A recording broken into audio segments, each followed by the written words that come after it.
दफन 79। धीरे धीरे अनिकेत की चेतना उस धुंधली सुरंग से निकलती जा रही थी जहां वह शरण का पीछा करते करते भटक चुका था। वो सुरंगें अब कोई साधारण मार्ग नहीं रही थी, बल्कि चेतना के ऐसे मोड़ बन चुकी थी जहां समय के विपरीत जाने में मूल उद्देश्य धुंधला हो जाता। अनिकेत अपने आप से बुदबुदाता है, ये सुरंग, ये कोई रास्ता नहीं, ये एक माया है, और जितना आगे बढ़ रहा हूँ मैं भटक रहा हूँ। अब तक मैं सब जान चुका हूँ, लेकिन अब समय मेरे पक्ष में नहीं। अगर शरण अभी वो अनुष्ठान पूरा कर लेता है तो शायद बहुत देर हो जाएगी। यही वो क्षण था जब उसके भीतर एक भय और तर्क की लड़ाई चल रही थी। क्या मैं खुद जाकर शरण को रोकूं, या मैं अपने दादाजी के पास लौटूं जिससे वे उसे रोक सकें? वो जानता था शरण चालाक था, लेकिन अकेला था, जबकि उसके दादा विशंभर महादेव पंडित उस शक्ति को जानते थे जिसके साथ शरण खेल रहा था।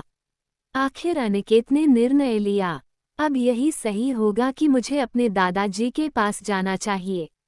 उसके चेतन द्वार से चेतना में एक हल्का सा द्वार खुलता है, जहां उसे एक झलक दिखती है। गंगा किनारे बैठकर ध्यानस्थ विशंभर महादेव पंडित, जिनके मुख पर चिंता की रेखाएं थी, पर आंखें अब भी खुली थी, मानो वे किसी संकेत की प्रतीक्षा कर रहे हों। अनिकेत समझने लगता है कि उन्हें इस समय अपने घर में होना चाहिए था, जबकि वे घाट पर बैठे हैं। तभी उसकी दृष्टि जाती है, गंगा घाट पर धीरे धीरे लकड़ी की चिताएं सजाई जा रही थीं। एक तरफ शीतल गंगा का प्रवाह और दूसरी तरफ विशंभर पंडित, जिनके कंधों पर एक संसार ढह गया था। उनकी आंखों में आंसू नहीं थे, बस एक गहरा मौन था। उसी पल जो अनिकेत ने देखा, उसे देखते उसका मन भर आया। उस पल अपने संवेगों पर नियंत्रण करना उसके लिए मुश्किल हो गया। वह अब मौन उस ओर देखता रहा। विशंभर की पत्नी का देहांत हो चुका था और उनके जीवन का सबसे बड़ा श्राप पूर्ण हो चुका था। उनकी पत्नी मातुला देवी अब शांति से लेटी थी और उनके बच्चे अग्निवेश, अनुपमा और ध्यानचंद मौन खड़े थे, समझ से परे इस शून्यता के। अनिकेत अब उस क्षण में पहुंच गया था जिसे देखना उसने सबसे ज्यादा टाला था, अपने दादाजी को टूटते हुए, लेकिन इस सच को जानना भी उसके लिए जरूरी था। घाट की सीढ़ियों पर विशंभर पंडित अपनी पत्नी की पार्थिव देह के पास बैठे उनके चरणों में गंगाजल अर्पित कर रहे थे। वे क्रियाक्रम करके घाट पर बैठे रहे।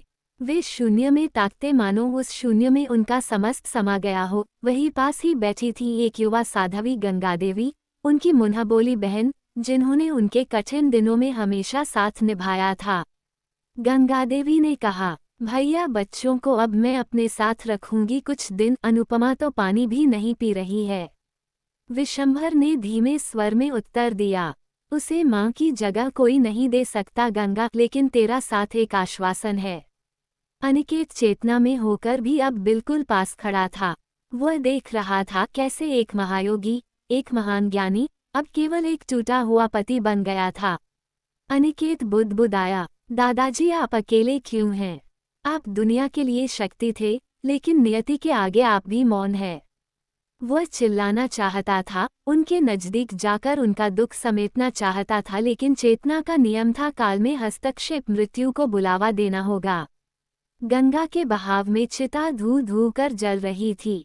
विशंभर पंडित धीरे धीरे उठे, अपने गले से एक ताम्र तावीज निकाला और गंगा में अर्पित करते हुए बोले, हे शिव, मेरे वर्षों का तप और समर्पण का वाहक है ये। मैं अपनी पत्नी को नहीं बचा पाया, पर मेरे वंश को इस श्राप से आप मुक्त करे। जिस समय ये तावीज मेरे वंश में किसी को मिलेगा, उसी पल से वह श्राप से मुक्त हो जाएगा। वे बहते जल में उसे प्रवाहित करते हुए कहते रहे, मेरी पत्नी को अपने कंठ का भाग बना लेना। उसका जीवन बलिदान था। मेरा शरीर अब बचे न बचे, पर मेरा विश्वास अंतिम मंत्र तक जीवित रहेगा।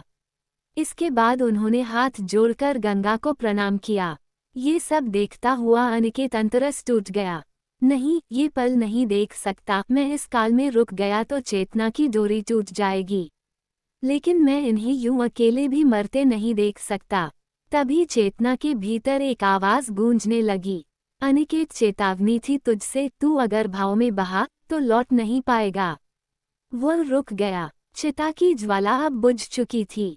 गंगा की लहरें धीरे धीरे राख समेट रही थीं। रात अब गहराने लगी थी। विशंभर महादेव पंडित घाट की सीढ़ियों पर शांत मुद्रा में बैठे थे, ध्यान की स्थिति में, पर चित्त व्याकुल था क्योंकि कुछ था जो उन्हें भीतर से कचोट रहा था। उनकी पत्नी अब नहीं थी और शरण पिछले कुछ दिनों से एक अजीब सा मौन ओढ़े हुए था। कुछ है परंतु स्पष्ट नहीं, जैसे कोई आभासित कंपन चेतना में घुल रहा हो। दूसरी ओर आत्मिक चेतना में अनिकेत भटक रहा था। वो जानता था अगर वह सीधे कुछ कहेगा या छुएगा तो काल विघटन होगा, लेकिन यदि संकेत के माध्यम से उन्हें संदेश दिया जाए तो कालखंड प्रभावित नहीं होगा। वह अपने दादा के सामने प्रकट तो नहीं हो सकता था, लेकिन उसे अपने रक्त का अनुभव था, अपने दादा के मौलिक तर्क और संकेतों की भाषा को पहचानने की क्षमता थी। मैं उनके शिष्य की तरह बात नहीं कर सकता, पर एक शोधकर्ता की तरह, एक संकल्प की तरह संदेश दे सकता हूँ। और तब अनिकेत ने वह संकेत चुना जो केवल उसके दादाजी विशंभर महादेव पंडित समझ सकते थे। वह संकेत था श्रुति के विपरीत दिशा में यंत्र का नृत्य। विशंभर एक सिद्धांत मानते थे कि ध्वनि यानी श्रुति की प्रवाह दिशा ब्रह्मांड की चेतन संतुलन को दर्शाती है।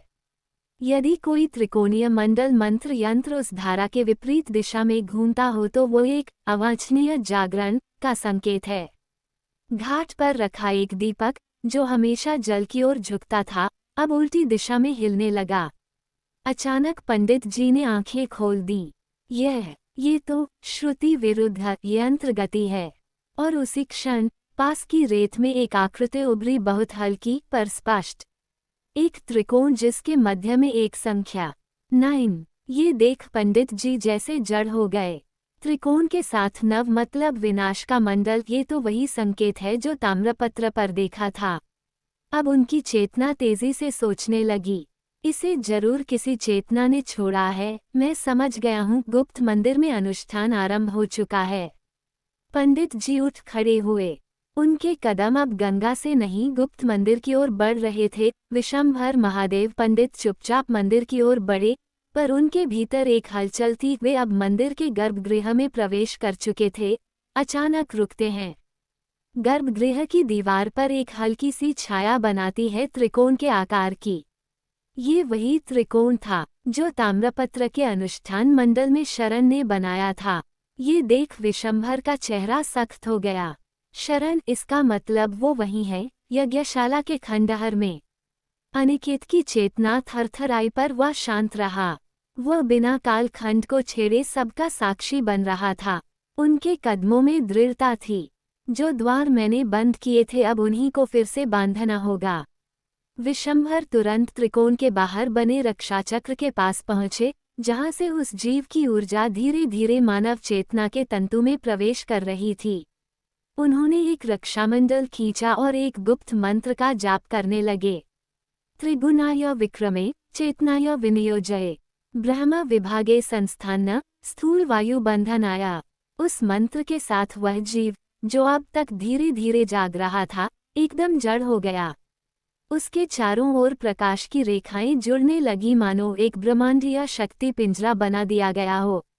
नहीं, तभी शरण चीखा, गुरुदेव, आप नहीं समझ रहे, ये जीव कोई राक्षस नहीं है, ये ज्ञान है, यह उत्तर है हमारे सारे प्रश्नों का। ये हमें वो सब देगा जो हमारी कल्पना से भी परे है। विशंभर महादेव ने कड़े स्वर में कहा, और तेरा उत्तर इस संसार को नाश में ले जाएगा। तू क्या समझता है? मैं नहीं जानता कि तू कौन है। तू मेरा शिष्य नहीं, तू अपना स्वार्थ पूरा करने आया है, पर मैं ये सब होने नहीं दूंगा। पंडित ने अंतिम मंत्र के साथ गुफा के द्वार पर एक ताम्रपट की चाबी संस्कारित कर बांध दी। अब वह द्वार एक त्रिवेद रक्षक मंत्र से बंध चुका था। तभी उन्होंने शरण की ओर देखा। जब तक ये स्वर्ण चाबी मेरे पास है, तू इस द्वार के पास नहीं आ सकेगा। शरण कुछ क्षण चुप रहा, फिर उसने गुरुदेव की आंखों में सीधे देखते हुए कहा, आपने मुझे बाहर कर दिया, लेकिन ये द्वार मुझे नहीं रोकेगा। जिस दिन आप या आपका रक्त कमजोर पड़ेगा, मैं लौटूंगा और उस दिन ये चाबी आपके हाथ में नहीं होगी। शरण ने अपना वस्त्र समेटा और गुफा से निकल गया। पीछे छूट गए एक कैद जीव, एक टूटा संबंध और एक आने वाले युद्ध की पहली दस्तक। क्या शरण वाकई चला गया? क्या स्वर्ण कुंजी उस जीव को बंद रख पाएगी? शरण का सच क्या वाकई वे जान सके? आगे इन प्रश्नों का उत्तर मिलेगा। कहानी आगे जारी रहेगी। कहानी पसंद आने पर लाइक करें, सब्सक्राइब करें और अपने मित्रों से साझा करना न भूलें। धन्यवाद।